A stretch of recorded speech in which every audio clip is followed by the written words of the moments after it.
Chegando, chegando com mais uma pérola preciosa desse. Adorei o que você falou, Abílio, desse livro, né? Esse livro falado, esse livro contado através das pessoas, através das histórias das pessoas.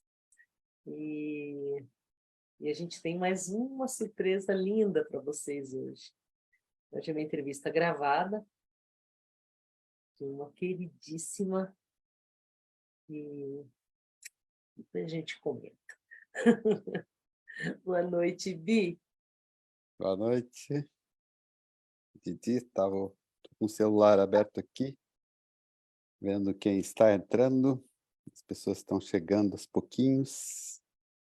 E a gente está quase entrando no aniversário, no mês de aniversário do HcO. Vamos completar 3 anos. Gente, 3 Esse anos. né? 3 anos, Quem é muita suporia, né? história. Quem suporia? Eu lembro da primeira que a gente fez. Uma Se não brincadeira, foi puder numa vai dar segunda. certo, a gente apaga, lembra? Foi uma Começa segunda-feira, inclusive. Né? E assim. aqui estamos, né? Bem-vindo. Estou vendo aqui que o Jachan entrou, Marco Antônio também está assistindo. Boa Eita, noite, gente. Vai chegando. dar uma seguradinha aqui, esperar ver se tem mais gente. Ó, a nossa querida entrevistada já, Eu vou Helena Lima compartilhar. Molim.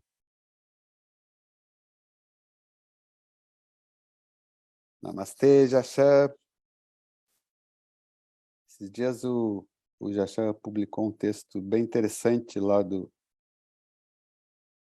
Osho, e a questão da quase perseguição que faziam com ele, né? A Anilan relata no livro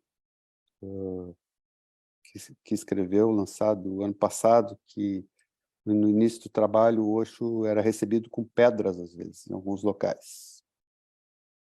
E esse trecho que o Jachan publicou ontem, ele conta que teve que ir para Puna porque vários locais estavam proibindo ele de fazer os campos de meditação. Aí que ele falou, quem leva a verdade é perseguido. Então, parece que a humanidade, de alguma forma, quer o consolo da mentira.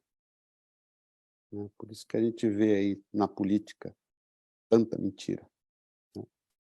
E tanta gente acreditando nelas. E chega alguém para falar a verdade, as É. pessoas não acreditam também. É. Sim, Utama, a gente falou o nome que está aí. Boa noite, Utama. Boa noite, Margarete. A gente está esperando as pessoas entrar mais um pouquinho. A Dívia, enquanto isso, está compartilhando. Eu estou colocando aqui um link sobre informações do treinamento de meditações ativas. Está começando mais um. Esse também, viu? Começou na pandemia e estamos lascados. Eu e Sananda, um atrás do outro. A gente deve ter umas 200 pessoas já que passaram, né, pelos nossos treinamentos. Então, uma alegria de novo entrar nessa vibração. É um mês de trabalho, são 5 finais de semana, sexta-noite e sábado, e 30 dias de dinâmica. Então, é um super treinamento. São 14 meditações ativas que a gente ensina com detalhes de corpo, né? Com experiência, com todo o caminho que a gente já teve com cada meditação. Então, se quiser fazer, tá? As inscrições estão ali, as informações todas estão no link, tá? Para saber datas, começa 23 de setembro. Pronto, já fiz meu merchandising favorito. Perfeito, vamos continuar recebendo as pessoas aqui. Francisco, boa noite. Parita, boa noite. Eita! Estão aqui nos assistindo. Beijo, A gente. gente está esperando o pessoal entrar. O Jachan aqui está falando que eu tenho um curso sábado com a Duane em Caxias do Sul. Então, quem for da região sul, Aí, já. tá dada a dica aqui também. E é de renascimento, o Jaxé está dizendo aqui. Então, legal. Hoje mesmo, a gente está um pouquinho antes da gente entrar ao vivo, a gente fica de papo aqui, né? Testando o vídeo para ver se vai passar direitinho e tal. E estávamos comentando sobre a vida do dia a dia e tal, e eu relatando uma experiência, né? A pandemia me trouxe a disciplina com a meditação, assim, todo dia, infalível aquilo. Depois, com o tempo, também a pandemia foi-se e o hábito, de alguma forma, eu acabei entrando no cotidiano e me envolvendo com questões de trabalho profissional e tal. E deixei a prática um pouco de lado, e eu percebi nos últimos dias uma certa tensão no pensamento, um pensamento repetitivo, meio tenso, com questões práticas e tal. E hoje eu voltei para o meu cantinho de meditação em casa, pouquinho, assim, 9 minutos, fiz um tempo, depois fiz mais 18, e eu me dei conta de como isso é bom, né? Como isso é importante. Então, fazendo a referência ao treinamento da Divi e do Sananda, é uma experiência de aprofundamento, de mergulho nas técnicas do Osho, bem bacana, então fica aqui recomendado, tá? Não estou ganhando nada para isso. Eu estou falando porque eu acredito. E acompanha é também. isso. E acompanho também, adoro, a gente estava falando, eu sempre gostei de participar e conduzir campos de meditação também, estou com muita saudade disso, inclusive, quem sabe, né? Daqui a pouco rola, não só online, mas presencial também. E eu vou começar a dar os nossos recados, já tem bastante gente aqui. Normalmente eu faço os agradecimentos para a nossa equipe HcO, que é uma equipe guerreira, pequenininha, faz um trabalho lindo. Muito obrigado, Parita, Miguel, Fine, Catarina, gente guerreira, que a gente vai estar de aniversário 3 anos e a gente deve tudo à maravilhosa equipe HcO que trabalha quietinha nos bastidores, nos dando uma força incrível. E tudo isso no meio da nossa turbulência do dia a dia, cada um trabalha no seu ganha-pão, né? Se vira, no corre, como diz o pessoal, né? E, então é isso, nosso muito obrigado. Nosso muito obrigado também aos grupos de Facebook do Osho, um comandado pelo Sananda e sua equipe, que é o Osho Sem Fronteiras, outro do Francisco Siqueira, nosso querido amigo, que está aqui nos assistindo agora, o Nelsânias da Nova Realidade, essa gente guerreira também que compartilha Osho de várias maneiras, né? Com vídeos, com textos, bacana. Mantém vivo, né? Uma coisa decente do Osho, né? Mantém vivo uma rede mais profunda de matérias de Osho e textos, né? E mais um toque também, a gente consegue realizar esse trabalho graças às doações que a gente recebe. Então, a gente pede sempre, a gente está gravando muita coisa, vai precisar de recursos para conseguir prosseguir com esse trabalho. Então, quem puder nos dar uma força, a Dívia deixa a chave Pix ali, tá bom? E outro recado muita coisa importante. boa vindo aí, tem muita coisa gravada que a gente precisa dar continuidade, que é para compartilhar com todos, que é para a gente, né, degustar juntos, né, curtir o momento. Então, quem puder ajudar com a quantia que for, já ajuda bastante. Isso, então lembrar também o seguinte, 2 recados importantes, tá? Um lembrete, tem que cuidar, a gente quando grava, a gente edita ou faz a edição de vídeo, depois a gente coloca legendas em português, porque essas outras lives são todas, as outras gravações, as outras entrevistas são todas em inglês, com quem não mora no Brasil. Então, a gente coloca as legendas em português e muitas vezes, dependendo da pessoa, do aparelho da pessoa que está nos assistindo, pode estar ativado legendas automáticas. Então, a nossa vai aparecer com legenda e vai vir outra sobreposta e confunde tudo. Então, cuida, se tiver uma legenda em inglês ou qualquer outra língua, português mesmo, por cima da nossa, porque você tem que desativar no seu aparelho. Tá? Fica dado o recado aqui. Às vezes A sua live eu tem vejo... 3 pontinhos, né, no post. É só clicar lá, baixa o menu, desativar a legenda. Procura que está lá. Desativar legendas automáticas. Em algum lugar, algum canto do aparelho vai ter. Então, a gente pede, porque as pessoas reclamam, a gente não sabe o que fazer daqui, a gente não consegue fazer nada. Então, é só esse lembrete. E outro recado importantíssimo é que a gente deixa sempre claro que nós não somos um canal oficial do Osho, não representamos nenhum canal oficial do Osho, Osho Internacional, Fundação Osho Internacional, nada disso. Nós somos um grupo de amigos, contadores de histórias com Osho, né? E uma Histórias de coisa super amor. importante, melhor Histórias... que Netflix. Ah, sim, bem melhor. Eu acho que é Bem na isso, então. real. É isso, então, gente. Vamos E passar a aí, nossa bora, querida... gente?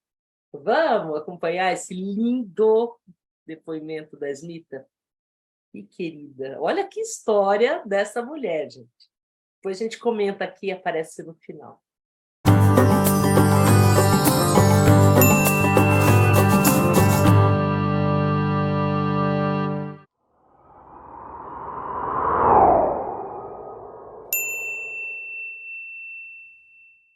So, welcome, Smita. Thank you. And by the way, Divya, I like your smile is beautiful. Thank you. Yeah. And smile is what Smita means. So, Really? Yeah, smile. Smile of love, Prem Smita. You're going to tell us everything. Beautiful. All right? Okay. First question we ask is, how did Osho come into your life? And what happens next? All right. He came into my life first in a dream.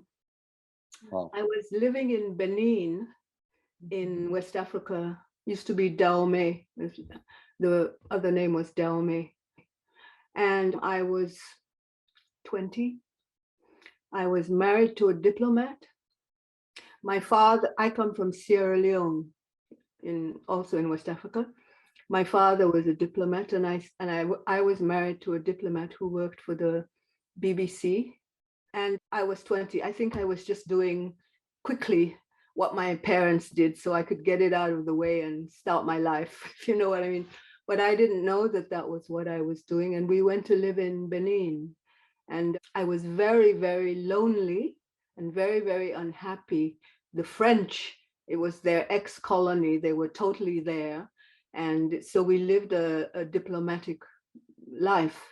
And the Beninois people, like voodoo, the original voodoo originated in Dahomey, in Benin.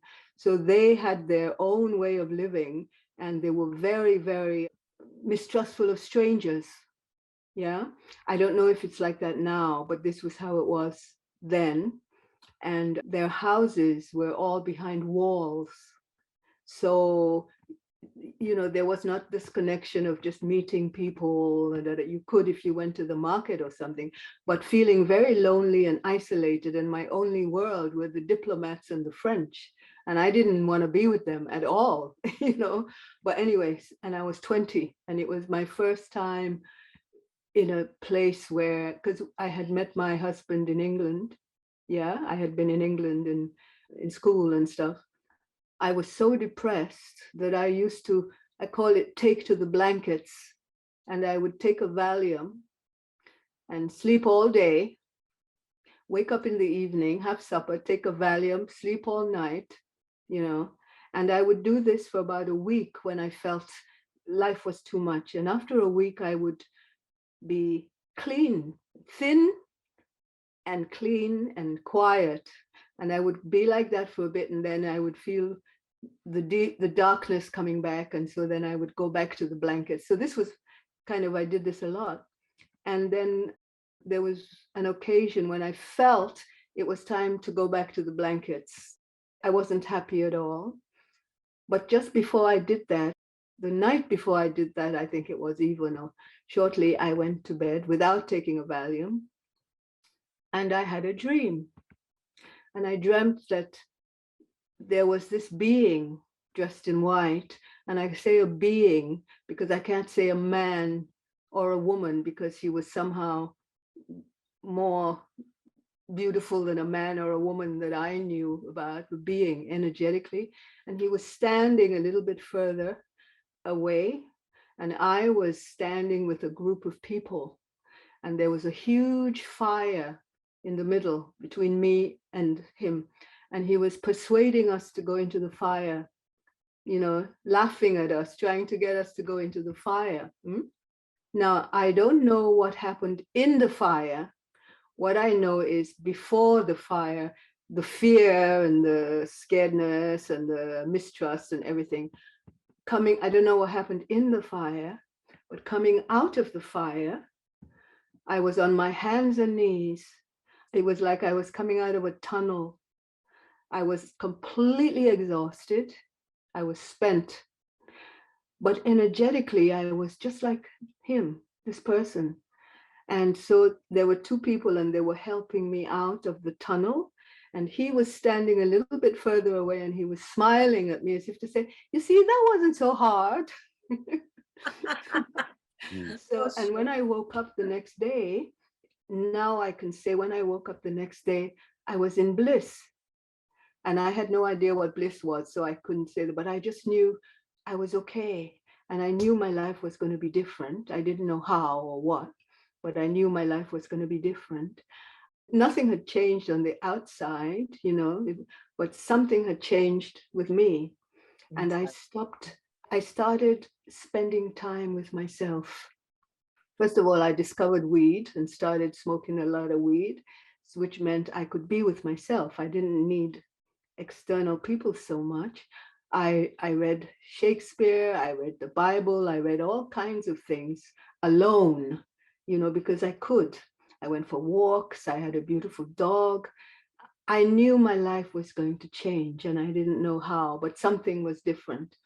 I didn't even think of him, you know, Osho. I didn't remember the dream. So anyway, maybe 4 months later, it was the summer. And because we were both teachers, he was the head of the English department. It was summertime and time to come to England on holiday. Yeah. So we came. I don't know where I was. I was looking through a magazine, and I saw that there was a place for a month. You could go, and there would be 9 men and 9 women. And they talked about all kinds of things that I didn't know about, but seemed interesting, like meditation and all these kinds of things, you know. And I thought, oh yeah, I want to do this. I want to do this. You know, I was drawn to it. So it was in the countryside. It was a girls' school. It was holidays, so they weren't there. So I went. I said goodbye to my husband at the train station. No, before I did that, I had to go to a place in London to get my ticket. So I went to this place, and there were 2 people dressed in orange and with malas. I had no idea what that was. I didn't think about it. So anyway, I paid my money and I got my ticket. So then my husband took me to the train station, and I went down into the countryside to this place. Didn't know anything about it. I remember sitting on a swing outside, waiting for everybody to gather so we could start the month. And I feel like I opened the door to my life, basically, because all these different people came, and there were people in orange and with malas, and I still didn't know who they were. There were pictures of Osho on the wall. I didn't recognize him as, this is the person in my dream. But after a day or two, and we started doing dynamic meditation and all these things, and it was very clear somehow, like, oh, okay, that's what it was. And also my very first day there, I fell in love with a young doctor who was also there from Manchester. And then, and then Viresh came, and Viresh, he was Denny Houston at the time. He came to do marathons with us and stuff like that. And the first time he saw me, he was Denny Houston, and he said, I met your husband last week.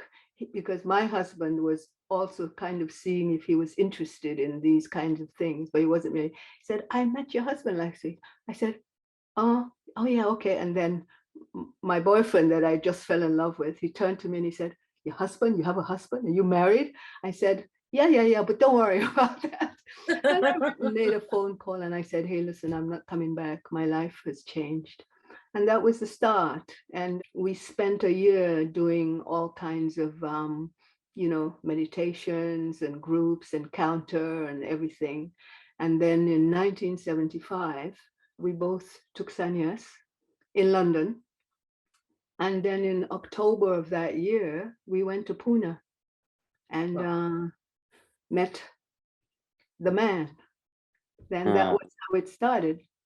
I met Osho, then he came, my very first darshan.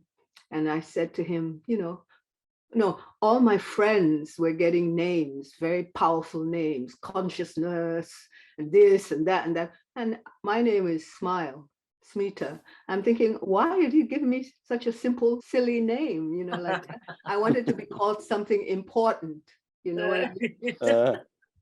So anyway, I asked him, I said, why did you give me the name Smita? And he said to me, because Smita, one day a smile of love is going to descend on you. My tail was wagging because I thought, oh, this is nice. He's telling me something very nice.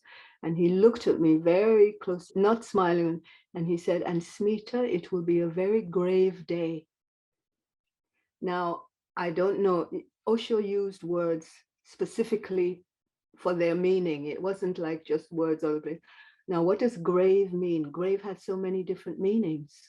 Grave means serious, it means deep, it means not bullshit. Grave means many different things. So ever since then, I'm thinking a grave day, waiting for this grave day. What's going to happen? Am I going to die? Is the world going to blow up? What happened? But I'm going to be smiling, like this. And whenever anything really intense happened to me, I thought to myself, oh, maybe that's the grave day. That's the grave day. This is it. Waiting for the smile of love, Of course, things have happened. Like last August, my very beloved sister, one of my blood sisters, died on us completely unexpectedly. We had no idea. She and I were very close. And I thought to myself, maybe this is the grave day. I mean, it was a grave day. Maybe this is the grave. But a smile of love didn't descend on me in a way that I imagined that it was going to be. So I have no idea. So that was Osho giving me my name, Prem Smita, smile of love. That's it. It's not rational.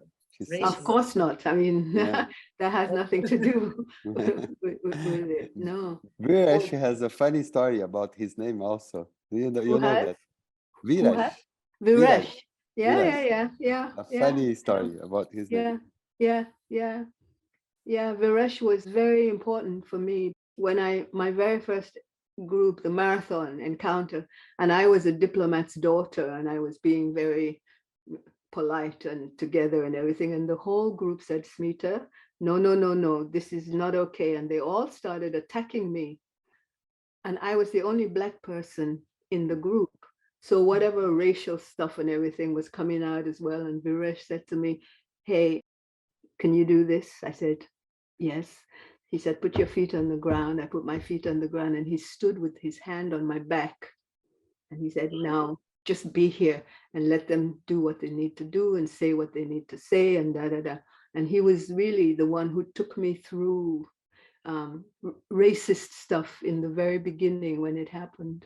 Viraj was my guardian for things like that when they started to happen. Didn't take long, wasn't serious, but it was just the beginning of, getting really part of the family.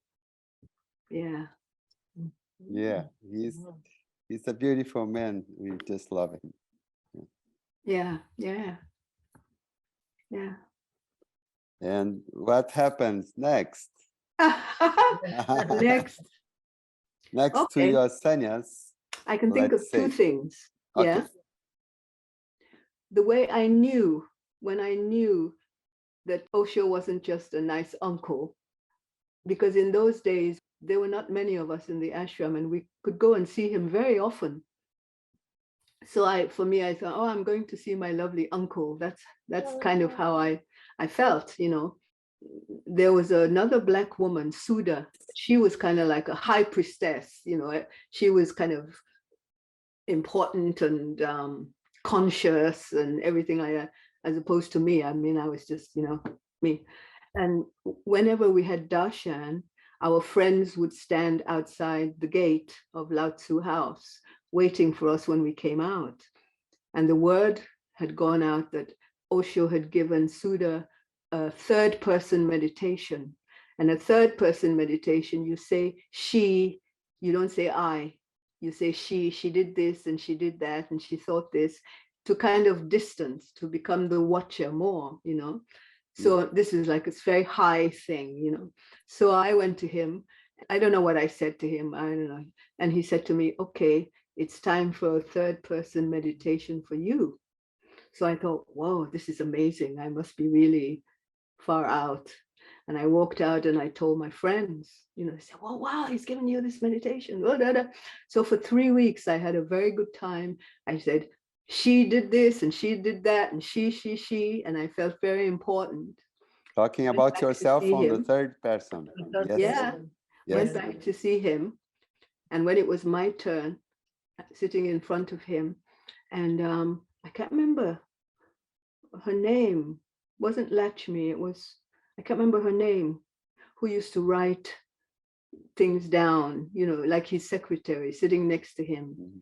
And so I go to sit in front of him and he says to me, well, and I said, oh, she did this and she did that and she did this and she did that and she did this. And all of a sudden he stopped me in the middle and he turned to her and he said, where is Smita? Is Smita here? And I completely froze and I was just in shock, you know. Then she said, Smita is here. This is Smita. And he looked at me and he said, very good, Smita. You deceived even me. And I went to bed for 3 days. I was sick. I got immediately sick, you know, but I realized that he had got me. He had got me and nobody else had ever got my dishonesty. And he had got me.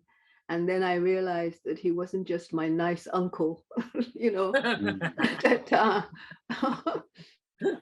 it was, you know, something changed for me. Another time, I was there with my boyfriend that we had met, you know, the day I went to start my life with Osho. And we lived in a small hut.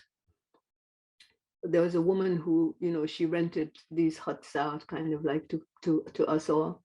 And, you know, I come from Africa, so I'm used to insects and rats and this and that. I'm not scared of these things. But all of a sudden, of course, we had a mosquito net because that was important. All of a sudden, I got really scared that there would be a rat in the bed, out of the blue.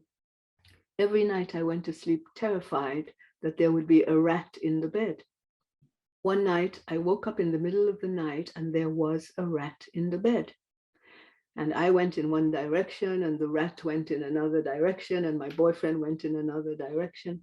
The next day I went to Osho and I said, Osho, there was a rat in the bed. There was a rat in the bed. And he said to me, Smita, you called the rat. Be very careful what you call, because what you call is what will come. That was another of my times with him. Yeah. Shall I tell you another one or is that enough? Yeah, sure. Okay. There were many different groups happening, you know, and there was one group, every time I went to him, he would say, Smita, I want you to do this group.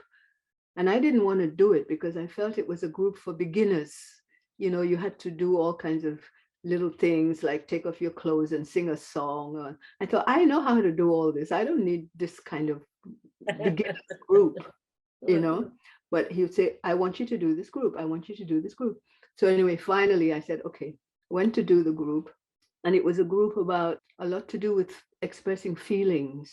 So for example, anger. you would sit and somebody would sit opposite you. There was a cushion on the ground so that you didn't hurt, and the person would slap your face. And you didn't slap them back. You beat your anger into the pillow, just different feelings. Okay. So then the group leader, he said, okay, now I want you all to take off your clothes and lie on the floor. In this box over here is a python. And I'm going to let the python into the room. Now, as I say, I come from Sierra Leone, and snakes, you didn't think, is this a nice snake or a horrible snake? A snake was a snake, and we all ran away from snakes. And my father had a gun, and we had chickens, and my father loved to eat fresh eggs. And so we had these chickens, but there was a snake, a big black snake called Sammy. I never saw Sammy. I would just hear, Sammy's here, Sammy's here. And Sammy used to go in to the chicken coop and get the chickens, get the eggs. So, and my father would run around with his gun, but he never caught Sammy. He wasn't able to catch Sammy. And he says, there's this snake in the room. And in those days, if you said to me, there's a snake in the house, I wouldn't go into the house. Snakes for me were, but there's a snake in the room. Everybody's lying on the ground naked. And there's this snake, and he opens the door and the snake comes out. And I'm very grateful that he was such a professional, because I became immediately like 3 years old. And I just sat by the wall and I was shivering and shaking. I didn't take off my clothes. And if he had decided to put that snake on me, I think I would have gone crazy and never come back, but he didn't. He left me there, and then the next, and the snake crawled all over. And sometimes it went, if people were scared, it would move a little fast. But I was the only one who had this response. So the next day we went to Osho, to Darshan. And you always went the next day after you did a group. Went the next day. And when it was my turn, I said, Osho, the snake. It was awful. The snake. Whoa. And he came and he looked at me and said, Smita, you found it so awful on the outside because you were very attracted to it on the inside. He said, now what I want you to do tomorrow, I want you to go and I want you to allow the snake to crawl all over your body so that you can bring the inside and the outside together in one circle. So I immediately started freaking out, but I had to do this. He said, do this. The first thing was that that night, going to bed, me and my boyfriend, I'm lying down. I wake up in the middle of the night and he has a hard on against my leg just because he's asleep. And I immediately wake up and go, oh, the snake, like this. That was the beginning of it already. So anyway, the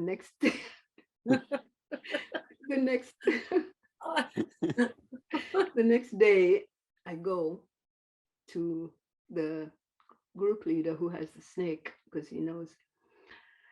And it took me about 5 hours from the time I walked into the room to the time I could allow the snake to crawl on my body. It took about 5 hours, all the different, and when the snake crawled on my body, I was amazed to find that snakes are not cold. It wasn't a cold.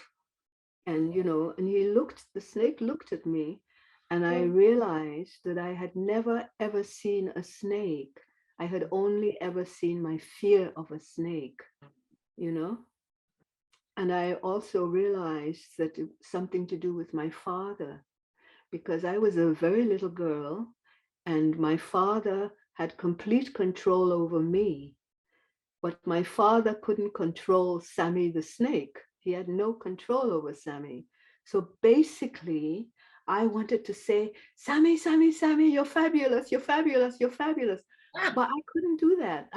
I was too young to make that, My father had to be fabulous. So then it was horrible, Sammy, awful, Sammy, don't come near me. You know, I really saw the connection between pushing the snake away and my father, you know. And again, I got sick. I got pleurisy, you know, of course, my lungs, you know, I got sick for maybe a week, sick in bed with flu, but it was okay. It was, you know, it was part of the cleansing, part of what was going on. Since then, I realized, I mean, snakes are not my most favorite creatures, you know, but I don't have to freak out. You know, I have a moment when I can say, okay, this is a snake. Okay, I'm going to freak out, or I'm going to see that this is a snake. And I've had an experience with a snake in the Himalayas that was very amazing. 2004 or 5, I was in the Himalayas, and Samdashi, one of Osho's disciples, you know, we had an ashram with him in the Himalayas, and I was there. And I was going to my room one night, and I opened the door, and there was a snake, and her back was broken or something, because somebody had shut the door on snake. So I opened the door, and she kind of came out, couldn't hardly, but I just stood there and watched her, and she just started to crawl towards the balcony where she would go down. And I just stood there, and she moved very slowly because her back was broken or something. And ever so often she would just turn and look at me, and as if to say, if you're going to kill me, kill me. There's nothing I can do. This is how I'm walking. And then she would go and go and go. And then finally she reached and she went over the edge. And I'm sure she died or whatever. But I was able to just stand there and be with her, you know, and not freak out or anything like that.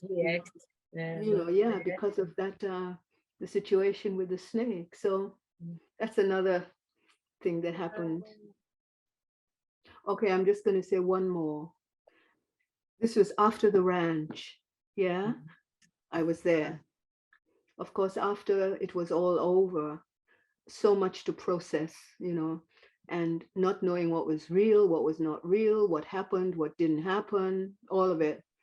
I threw all my photographs away. I threw my mala away, everything, you know. And I went to New York.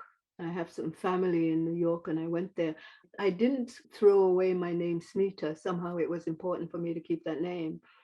But I didn't have anything to do with sannyasins, not really. I was living in New York with my family and stuff.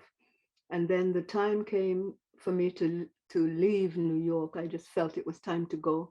So I went to Mount Shasta. Mount Shasta is a very beautiful, holy mountain on the Oregon border.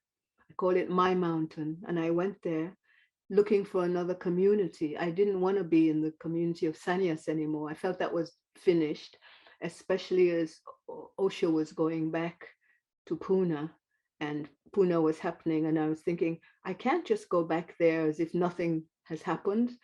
A lot of things have happened. I can go, but I have to be, it's different. It's not the same, you know. I don't want to go to Pune. So I was in Mount Shasta, and then I was looking for another community. I wanted a community, but I found the people there very kind of holy and stuff. You know, everything happened from the solar plexus up. They didn't deal with lower, the sacrum and the root chakra, you know, and then we had gone to so much stuff with Osho. We dealt with everything with Osho came up, and you lived it, you know. So I was thinking it's time for me to leave.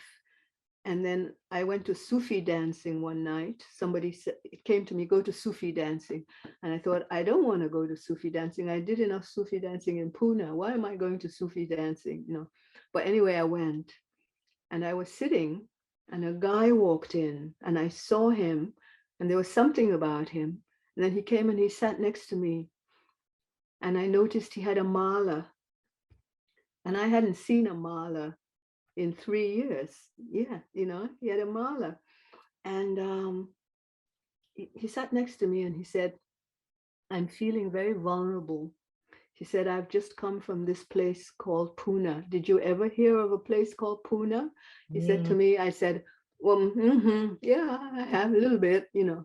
And he said, yeah, okay. And so then we said goodbye. And when I was leaving, I was thinking, should I invite him to come and have tea with me one day and talk, or shall I just not?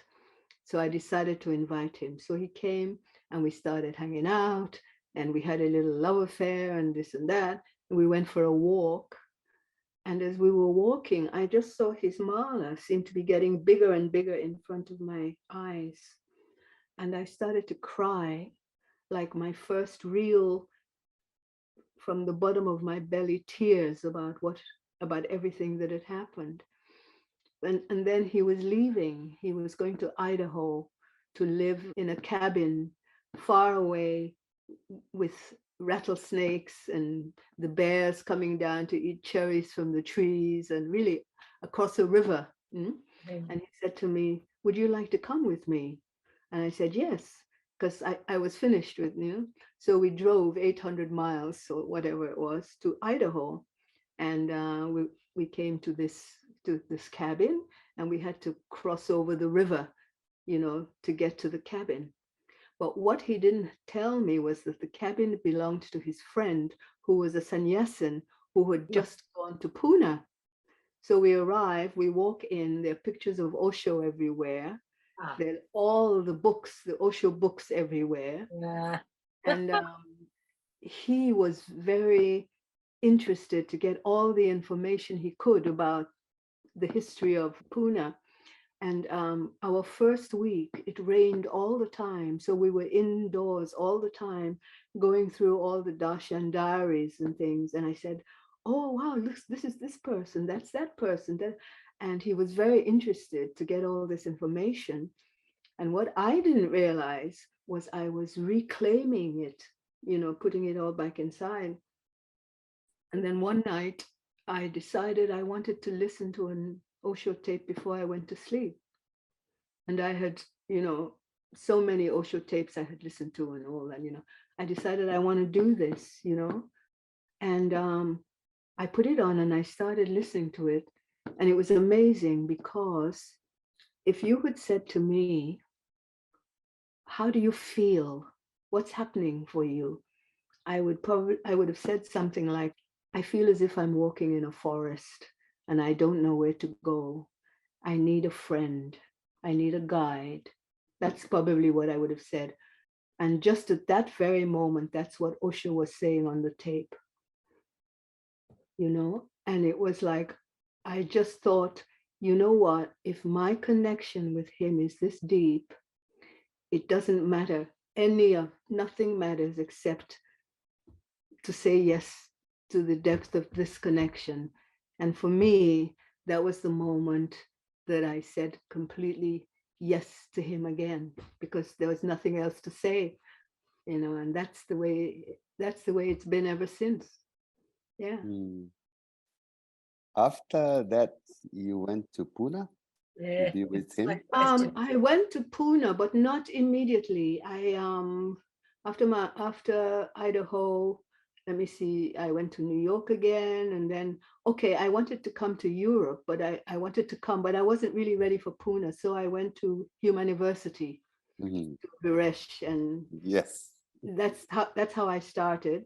And then after Human University, I was only 2 weeks. I did the tourist program and all that. After that, I went to the commune in Cologne. There was and I was there in the commune in Cologne, and and then I don't know. It became it's Pune too. It became obvious that I wanted to go back. Oh yeah, the important thing is when I was in Mount Shasta, was when Osho left the body, and I saw it on TV. I was living in a B&B, and I was watching TV, and it said Bhagwan Sri Rajneesh died today or something like this. Amazing. And yeah, that's how I learned that Osho had left the body, But I went to Pune too, and Osho had already gone. It was an amazing time.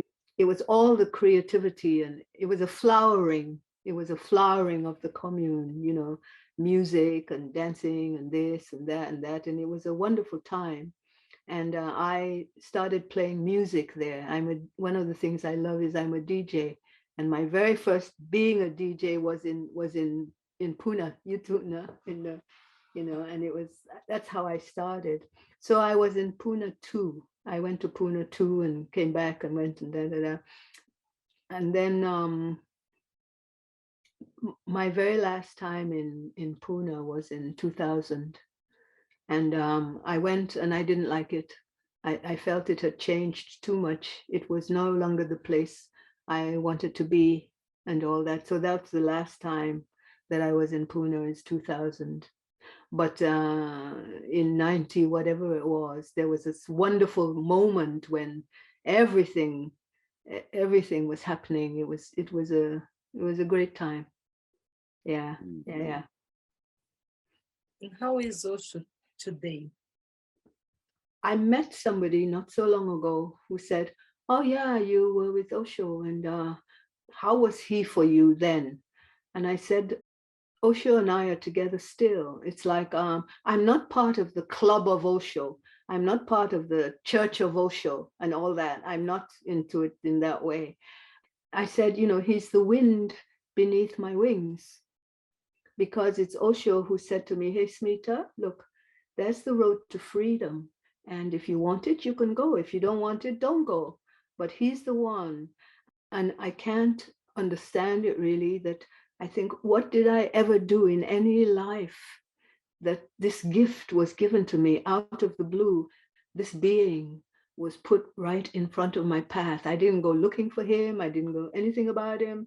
And he was there for me, and still I carry him with me. I don't stop to be with him. I'm not his disciple anymore. I can't be anybody's disciple except my own disciple, like this. As I say, I have a picture in the room, and for example, when my sister died, when my sister passed in August, and time was very, very, very difficult and painful, and I'm just looking at the picture of him on the wall or something, and I say, "Oh, God, this is so," he's smiling and saying, "That's not so hard." And I'm saying, "Yeah, it's fucking hard." Yeah,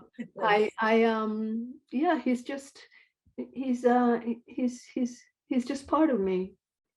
He's part of me. Yes, we know. That's he's part of me. Just yesterday I've got to read something from Osho where he tells the story of the Japanese seer who says he would receive Buddha. Do you remember? Do you know this story? No. And I'm gonna send it to you. I got from Osho's brother, Shailandra. Okay. And then he says he's not a master anymore. He's a friend. Exactly. Yeah. And a friend who is very, very, very a beautiful one, yeah. Yeah, I don't have the adjectives, but he's a friend that you can. Yeah, he's a friend. Friend, Best. Yeah, he's a friend. It's certainly not a master. I mean, I can't have a master anymore. It's done, And I do meditation retreats. And when sometimes I take my mala and put it on the sacred altar we have. But then after my sister passed, I was doing one. And I thought, I'm going to put my mala on. And I put it on. But after about 2 minutes, I had to take it off because I realized it felt heavy on me. And I realized I can't wear it anymore. Like I can't be a disciple anymore. I'm not. He's yeah.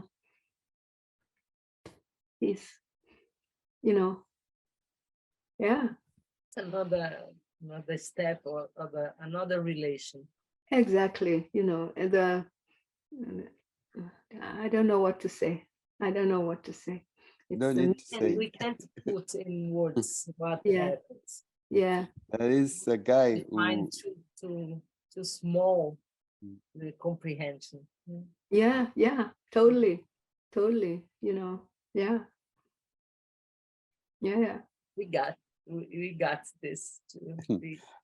You know, a few weeks ago, we broadcasted an interview with an Italian guy who made a documentary on Osho called 10,000 Shades of Osho.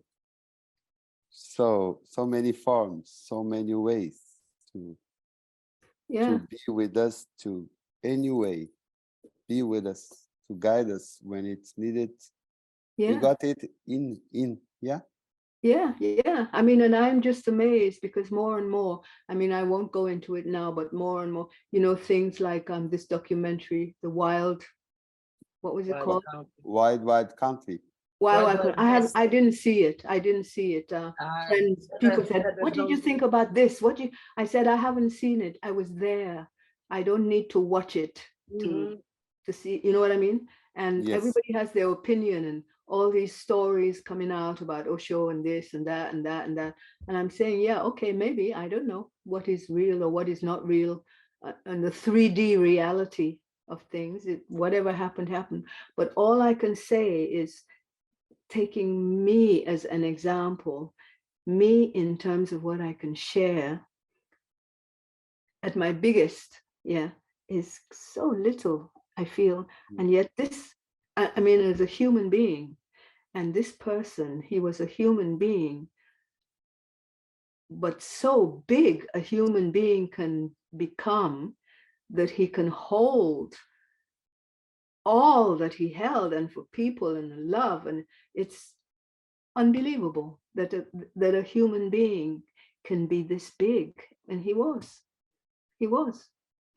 That's enough for me, you know. I don't need to I don't know what enlightenment means and all these things. I don't know. I don't need to know anymore, think about it, but I just know that, wow, if this is how big a human being can be and still be a human being, wow, this is, there's no words for that.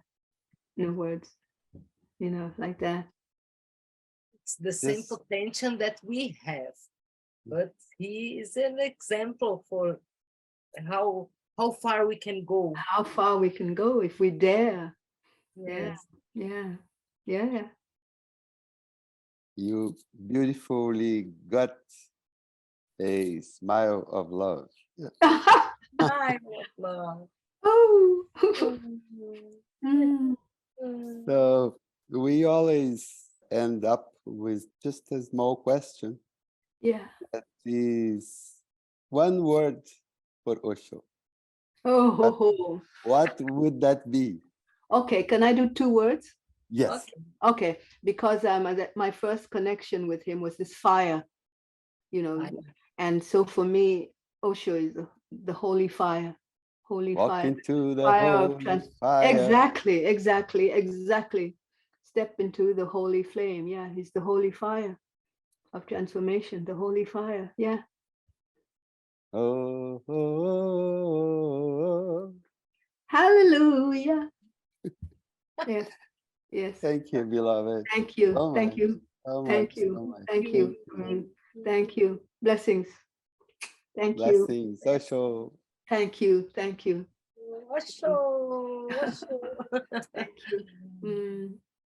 Thank you, beloved. Yeah. So great Welcome. to hear your story too. Stories. Yeah. Stories. Welcome. Many stories. Many. Yeah. Welcome. So, Thank you. thank you. Bye. Bye. Yes. Bye. Yeah, You have to go first. Okay. difficult. It's always No, you have difficult to go. to say goodbye. Always Yeah. like that. Bye. Bye.